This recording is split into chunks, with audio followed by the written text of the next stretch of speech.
Bon retour sur Vérisme TV, encore une vidéo de marche et une vidéo, encore une fois, que je ne veux pas polémique.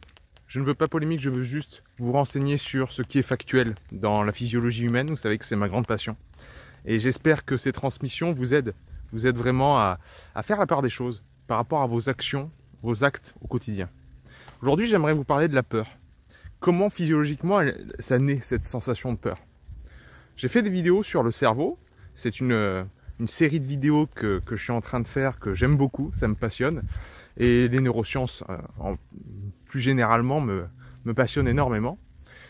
Et dans ces vidéos sur le cerveau, j'ai parfois évoqué une zone du cerveau qui s'appelle l'amygdale. Et cette amygdale, en résumé, et si on devrait généraliser, même si ce serait prendre un raccourci, c'est la zone du cerveau qui est responsable de ces sentiments de peur. Donc la peur naît d'une manière vraiment, encore une fois, c'est un raccourci, mais naît dans cette zone-là du cerveau. Des personnes qui sont nées justement avec un problème au niveau de l'amygdale, ou ont eu un accident, passent leur vie maintenant à ne plus ressentir justement cette sensation de peur. Et ça peut être problématique. Je vous conseille de lire à ce propos le livre de James Nestor, qui s'appelle Breath, donc respirer en anglais, qui est passionnant parce qu'il explore le monde de la respiration et c'est vraiment très intéressant. Et dans ce livre, il explore ce que je vous présente de long en large sur Vérisme TV comme étant un facteur vraiment déterminant de la respiration, qui est le seuil de tolérance au dioxyde de carbone, le seuil de tolérance au CO2, c'est-à-dire à quel point je peux accumuler le CO2 en moi.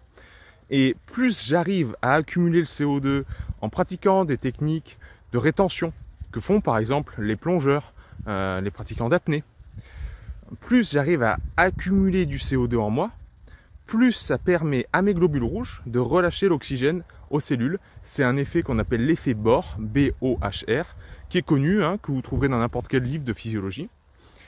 Et c'est dans son livre, James Nestor se passionne pour le rôle du dioxyde de carbone qu'on considère à tort comme un déchet, parce qu'on se dit c'est ce qu'on souffle, on ne le veut pas en nous.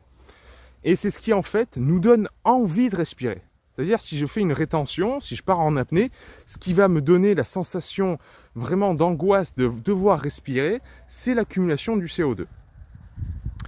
Eh bien, les personnes qui sont nées donc avec une lésion au niveau de l'amygdale, il y en a, malheureusement, c'est rare mais il y en a, passent leur vie à ne pas ressentir la peur. Et James Nestor parle de quelques cas dans son livre, dont une personne, ils sont tous de la même manière insensibles, donc n'éprouvent pas la peur, donc ils se mettent parfois dans des situations vraiment dangereuses sans s'en rendre compte, ou ils sont dans une situation dangereuse mais ils n'expriment vraiment pas d'angoisse ni de peur. Et il cite une personne une jeune fille qui malheureusement se fait embrigader et presque violer et arrive à se défendre. Non, c'est qu'il y a quelqu'un qui arrive et cette personne-là, donc le malfaiteur, est pris la main dans le sac et s'en va en courant. Il fuit. Donc la jeune fille n'est pas violée, mais comme elle ne ressent pas la peur, elle rattrape la personne, ce violeur-là, en lui demandant de la ramener chez elle. Vous voyez ce que je veux dire? Elle est complètement déconnectée de ce sentiment de peur. Donc elle se jette un peu dans la gueule du loup, carrément. Voilà, parce qu'il n'y a pas ce sentiment de peur. Elle est apathique toute sa vie par rapport à ça. Et c'est assez terrible pour elle. C'est évidemment, à vivre, ça doit être vraiment un calvaire. Eh bien, cette personne-là, ils ont testé. Puisque passionnés par le rôle du dioxyde de carbone dans le corps, ils l'ont testé avec un masque et une injection de dioxyde de carbone. Eh bien, pour la première fois de sa vie, elle a connu une véritable panique. Une panique. Une peur viscérale. Et j'emploie le mot à dessein. C'est-à-dire que, en l'absence d'amygdale, donc normalement ne pouvant pas exprimer la peur, elle a vécu la panique parce que nous avons des récepteurs, des chimiorécepteurs dans le corps, des récepteurs donc chimiques qui sont là pour capter la composition du sang.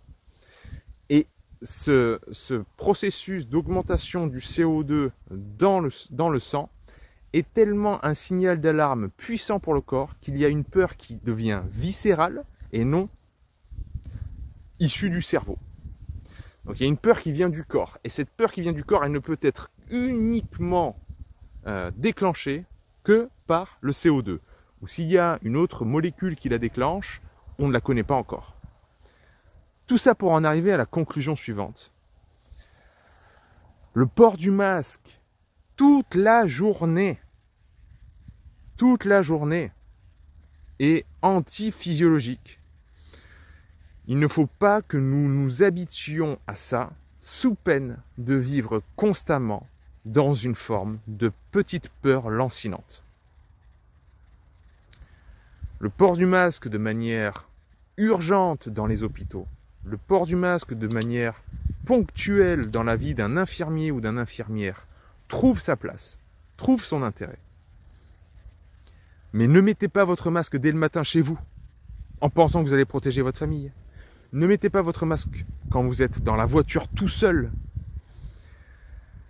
Ayez ce réflexe à minima. Je ne veux pas que ce soit une vidéo polémique, je l'ai dit. Mais là, notre santé en dépend.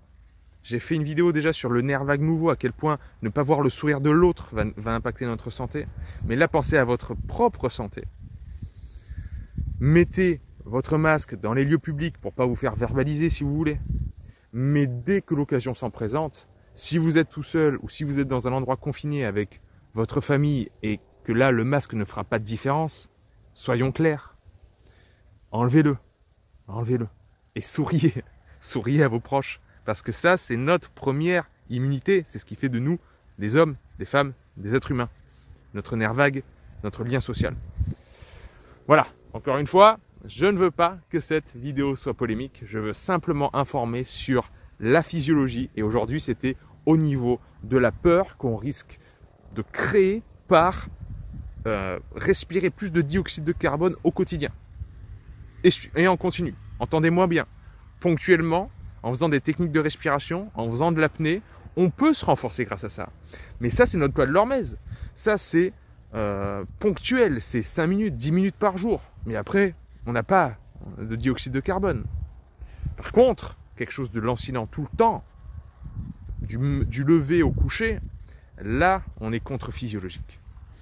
Je vous laisse là-dessus. Prenez soin de vous. Prenez véritablement soin de vous. Et pensez à vos proches.